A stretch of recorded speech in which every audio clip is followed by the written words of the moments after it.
नवीन असाल तर आमच्या चॅनलला सबस्क्राईब करा, बेल आयकॉनला क्लिक करा नवीन नोटिफिकेशन मिळण्यासाठी. Hello everyone, this is our 5th chapter of OC and previous lecture we have already studied about business to business and business to consumer. Next our third point, consumer to business. In this electronic transaction, the consumer requests a specific service from the business. Consumer to business is a growing area where the consumer requests a specific service from the business. म्हणजे electronic transaction आपण बघितलं की याच्या आधी आपण example घेतले की Flipkart असेल, ॲमेझॉन असेल, तर त्या ठिकाणी आपण बिझनेस टू कन्झ्युमर या पद्धतीने आपण ट्रान्झॅक्शन जे असतील किंवा आपल्याला जे काही गुड्स परचेसिंग करायचे त्याप्रमाणे आपण ऑर्डर करत असतो. मात्र या ठिकाणी ज्यावेळी आपण इलेक्ट्रॉनिक ट्रान्झॅक्शन्स करत असतो तर या ठिकाणी जे कन्झ्युमर आहेत ते स्पेसिफिक रिक्वेस्ट या बिझनेससाठी करत असतो, म्हणजेच जो बिझनेसमॅन आहे त्याला केली जात असते. Consumer to business is a growing area where the consumer request a specific service from the business. म्हणजे याच्यामध्ये हा ग्रोईंग असा एरिया आहे की ज्याच्यामध्ये कन्झ्युमर टू बिझनेस ही जी कन्सेप्ट आहे की त्याच्यामध्ये कन्झ्युमर ह्या इलेक्ट्रॉनिक ट्रान्झॅक्शनमध्ये रिक्वेस्ट स्पेसिफिक सर्विस देण्यासाठी बिझनेसकडून रिक्वेस्ट केली जात असते. It enables buyer to quote their own price for specific goods or services. म्हणजेच या ठिकाणी हा जो बायर आहे तो एक प्रकारे काय करत असते की त्याची जी प्राईस आहे त्याची ओन प्राईस जी आहे ती स्पेसिफिक गुड्स अँड सर्व्हिसेसची किती आहे किंवा enables to buyer to quote, म्हणजे ते स्वतः काय करू शकतो की त्याची किंमत त्या बिझनेसमॅनला किंवा बिझनेससाठी सांगू शकतो. A consumer post his request with the set budget online and companies review the customers requirement and bids out the project. म्हणजेच यामध्ये कन्झ्युमरने स्वतःची own price specific goods and सर्व्हिसेसमध्ये दिल्यानंतर किंवा सांगितल्यानंतर त्या पद्धतीने ज्यावेळी हे बिझनेस करणारे जे ऑनलाईन कंपनीज असतात त्या कंपनीला त्या कस्टमरचा रिव्ह्यू जो आहे तो टाकला जात असतो आणि यामध्ये बजेट ऑनलाईन दिला जात असतं आणि त्या पद्धतीने त्याच्यावर बिड्स केला जात असतो. म्हणजे याला आपण बोली असं म्हणतो. त्या पद्धतीने मग त्यांनी कन्झ्युमरनी पाठवलेली जी प्राईस आहे त्याच्यावर विचार केला जात असतो, त्याच्यावर बोली लावली जात असते. For example pest control services, taxi services, door step food delivery etcetera. म्हणजे याच्यामध्ये आपण एक्झाम्पल देता येतील की पेस्ट कंट्रोल सर्व्हिसेस असतील, टॅक्सी सर्व्हिसेस असतील. म्हणजे यामध्ये काय केलं जात असतं की ज्यावेळी कन्झ्युमर टू बिझनेस असा व्यवसाय केला जात असतो, ऑनलाईन इलेक्ट्रॉनिक ट्रान्झॅक्शन होत असतात, तर त्यावेळी मात्र हा जो कन्झ्युमर आहे तो एक प्रकारे बिझनेसमध्ये स्पेसिफिक सर्व्हिसेससाठी काय करत असतो की स्वतःचं जे मत आहे तो मांडत असतो आणि या पद्धतीने मग एक स्पेसिफिक किंमत सांगितल्यानंतर त्यामध्ये कंपनीला त्या पद्धतीने कळवलं जात असतं. म्हणजेच it enables buy to quote their own price for specific goods and services and consumer post his request. आणि मग कन्झ्युमर आपली ही रिक्वेस्ट आहे ती पोस्ट करत असतो आणि त्या पद्धतीने बजेट ऑनलाईन हे सेट केलं जात असतं. कंपनीला त्याचा रिव्ह्यू कळवला जात असतो आणि त्याप्रमाणे त्या प्रोजेक्टवर बिड्स केला जात असतो. त्याच्यामध्ये आपण एक्झाम्पल बघितलं ते म्हणजे pest control, taxi services etcetera. So that is a consumer to business, C2B. Next our point, consumer to consumer, C2C. It facilitates the online transaction of goods and services between two people. Consumer to business involves the electronically facilitates transaction between consumer through some third party. म्हणजे याच्यामध्ये C2C म्हणजे consumer to consumer असे online goods and services या दोघांमध्ये येत असतं. त्याच्यामध्ये इकडे पण कन्झ्युमर असतो आणि पलीकडे पण कोण असतो, कन्झ्युमर असतो. So that is involve electronic facilitated transaction between consumer and their some third party. म्हणजे या ठिकाणी ज्यावेळी इलेक्ट्रॉनिक ट्रान्झॅक्शन त्या दोघांमध्ये होणार आहे तर ते मात्र दोघं कोण असतात तर कन्झ्युमर असतात. त्याला आपण कन्झ्युमर टू कन्झ्युमर असं म्हणतो. A common consumer post and item for sale and other consumers bid to purchase it. म्हणजे याच्यामध्ये एक कॉमन कन्झ्युमर जो आहे तो पोस्ट काय करत असतो की त्याचा जो ॲटम आहे तो सेल करणार त्याचा पोस्ट करत असतो आणि जो दुसरा जो असतो कन्झ्युमर तो त्याचं काय करत असतो, बिड्स करत असतो आणि परचेस करत असतो. म्हणजेच याच्यामध्ये जो दुसरा कंझ्युमर आहे तो एक प्रकारे त्या वस्तूची खरेदी पण करतो आणि त्याची बोली पण करतो असतो. So that is the other consumer bid to purchase it.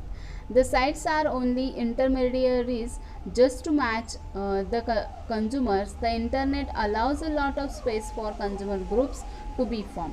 म्हणजेच यामध्ये ज्यावेळी अशा पद्धतीने म्हणजे कंझ्युमर टू कंझ्युमर असे ट्रान्झॅक्शन होत असतात तर त्यावेळी मात्र इंटरनेट एक प्रकारे आपल्याला लॉट ऑफ स्पेस देत असते ग्रुप जे कंझ्युमरचे क्रिएट झालेले असतात ते फॉर्म करण्यासाठी. आणि यामध्ये ह्या ज्या साईट आहेत ज्याला आपण ऑनलाईन ट्रान्झॅक्शन केले जात असणार आहेत तेव्हा या हे जे ॲप आहेत किंवा त्याला आपण इंटरनेटद्वारे दिले जाणारे जे संकेतस्थळ त्याला आपण काय म्हणू शकतो की एक प्रकारे स्पेस दिली जात असते की त्या पद्धतीने ग्रुप ऑफ कंझ्युमर्स तिथे क्रिएट केले जात असतात आणि मग त्याच्यामध्ये जो कंझ्युमर आणि कंझ्युमर या दोघांमध्ये ते ट्रान्झॅक्शन केले जात असतात. These forum are very interactive. Redressal of complaints is also possible through such group. For example eBay. म्हणजेच याच्यामध्ये ज्याला आपण फोरम कंझ्युमरचा तयार केला जात असतो आणि हा फोरम इंटरॅक्ट करत असतो आणि त्यामध्ये ज्या काही फोरममध्ये ज्या काही कंप्लेंट्स असतील रिड्रेसेबल असतील तर त्याच्यावरसुद्धा एक प्रकारे भरपाई दिली जात असते. आणि फॉर एक्झाम्पल इथे आपण बघू शकतो म्हणजे ईबे की ज्याद्वारे consumer to consumer online transaction केले जात असतात आणि हे करत असताना तिथे कंझ्युमर फोरम तयार होत असतो आणि जे काही त्याच्या फोरमद्वारे ज्या काही कंप्लेंट्स असतील त्याप्रमाणे त्यांचे ग्रुप क्रिएट करून मग त्याच्यावर भरपाईसुद्धा दिली जात असते. त्याला आपण ईबे एक्झाम्पल बघू शकतो. नेक्स्ट आहे business to administration that is B2A. This part of e-commerce encompasses all transactions conducted online between business and public administration. For example, registration of companies, payment of taxes, getting permits, etc. तर business to administration त्याला आपण B2A असं म्हणतो. So this part of e commerce encompasses म्हणजेच याच्यामध्ये consumer to business to ॲडमिनिस्ट्रेशनमध्ये हे ई कॉमर्समध्येच म्हणजे यामध्ये साहजिकच जे ट्रान्झॅक्शन आहेत ते ऑनलाईन ट्रान्झॅक्शन असतात आणि बिझनेस आणि पब्लिक ॲडमिनिस्ट्रेशन याच्यामध्ये येत असतं. म्हणजे त्याच्यामध्ये जे होणारे रेग्युलर व्यवहार आहेत ज्याला आपण म्हणू शकतो बिझनेसचे ते बिझनेस आणि पब्लिक ॲडमिनिस्ट्रेशन याच्यामध्ये दिसून येऊ शकतं. फॉर एक्झाम्पल मग कोणकोणत्या प्रकारचे व्यवहार होत असतात तर रजिस्ट्रेशन ऑफ कंपनीज आहे, पेमेंट ऑफ टॅक्सेस आहे, गेटिंग परमिट्स आहेत. म्हणजेच यामध्ये आपल्याला टॅक्सेस जे पेमेंट करायचं टॅक्सचं ते आपण करू शकतो, कंपनीचं रजिस्ट्रेशन करू शकतो आणि ज्यांना परमिशन द्यायचं आहे ते आपण सुद्धा परमिट्स याद्वारे बिझनेस टू ॲडमिनिस्ट्रेशन याद्वारे देऊ शकतो. त्याला B2A असं म्हणतो. आणि नेक्स्ट आपला लास्ट पॉईंट आहे तो म्हणजेच consumer to administration C2A. The consumer to administration model encompasses all electronic transactions conducted between individuals and public administration. म्हणजे याच्यामध्ये ज्यावेळी कंझ्युमर टू ॲडमिनिस्ट्रेशन होत असतं त्यावेळी इलेक्ट्रॉनिक ट्रान्झॅक्शन होत असताना त्याच्यामध्ये कंडक्ट कुणामध्ये केलं जात असतं तर इंडिव्हिज्युअल्स आणि पब्लिक ॲडमिनिस्ट्रेशनमध्ये. यामध्ये इलेक्ट्रॉनिक हे व्यवहार केले जात असतात. For example getting passport, Aadhaar card, licence. म्हणजे C2A मध्ये कंझ्युमर आणि ॲडमिनिस्ट्रेशन यामध्ये इलेक्ट्रॉनिक ट्रान्झॅक्शन होत असतात आणि हे इंडिव्हिज्युअल आणि पब्लिक ॲडमिनिस्ट्रेशन यामध्ये येत असतात.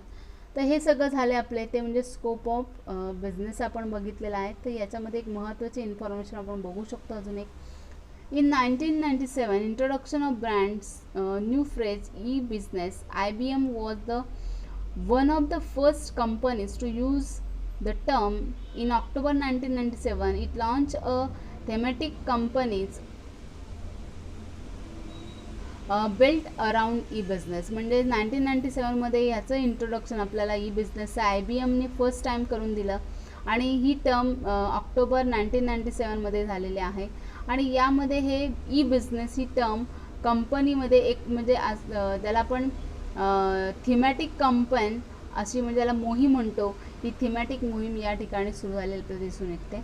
1999मध्ये the emphasis of e business shift from B2C and B2 B. म्हणजेच 1990मध्ये काय झालं की ही जी टर्म आहे बिझनेसची ही शिफ्ट झाली B2C म्हणजे बिझनेस टू कन्झ्युमर आणि B2B म्हणजे बिझनेस टू बिझनेस. म्हणजे ही कशा पद्धतीने ग्रोथ होत गेली हे बघू शकतो आपण 1999मध्ये. त्याच्यानंतर 2001 the emphasis of e business shifted from B2C and B2B, e commerce, e governance, e learning and m commerce, mobile commerce. म्हणजेच याच्यामध्ये 2001मध्ये बघा 1997पासून ही ई बिझनेस हे इंट्रोड्यूस झाले ही टर्म.